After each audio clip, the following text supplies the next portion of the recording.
Hi, it's Mark Graban. Welcome to Lean Blog Audio. Today I am reading a blog post titled Leadership, Laughter, and Lean, How a CEO's Shaved Head Symbolized $7 million in Improvement. This is a post from October 23rd, 2025. You can find the post by looking for a link in the show notes or go to leanblog.org/444. Here's the leanblog.org/audio 444. Here's the post. In lean circles, we talk a lot about leadership commitment, but it's not every day that a CEO puts their hair on the line to show it. As Joe Schwartz and I wrote about in our Healthcare Kaizen book at IU Health Goshen Hospital, as it was called at the time, the commitment to continuous improvement was more than symbolic. It's been deeply cultural, sustainable, and financially impactful.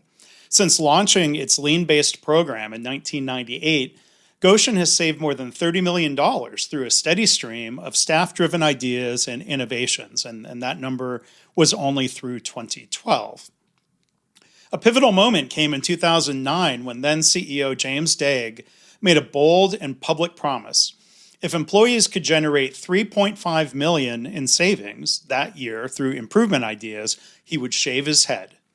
It wasn't just theater, it was a statement of trust and empowerment, maybe motivation. Well, the staff at Goshen didn't just meet the challenge. They more than doubled that savings goal. They saved $7 million.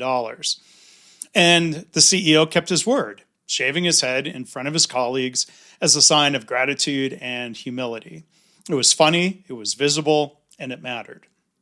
Because by then, the culture at Goshen had already begun to shift. Improvement wasn't something done to staff, it was done by them. It was something they owned. Everybody was empowered to make improvements to their daily work, whether that impacted cost, quality, safety, or the patient experience. One emergency department nurse educator noticed that the napkins used on patient trays were unnecessarily expensive, and they saved $4,000 through that recommended change. A team in the GI department switched from disposable paper gowns to reusable cloth ones, saving $22,000. These may sound like small things, but in lean, that's the point. Small changes every day add up. Goshen's program, called The Uncommon Leader, isn't about rare, heroic efforts. It's about everyday leadership at every level. And it's not just about cost savings. In fact, the hospital went more than 17 years without layoffs, building a foundation of psychological safety that gives people confidence to speak up, share ideas, and try new things without fear. That stability and trust help explain why Goshen was consistently named one of Indiana's top workplaces.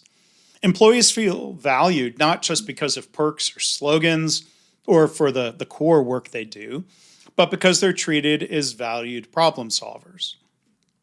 We often say that lean is really built on a foundation of respect for people. At Goshen, respect isn't just a value hanging on the wall. It's baked in the daily habits, leadership behaviors, and public head shaving. So what can we learn from Goshen? I think at least three things. Leadership matters, but so does followership.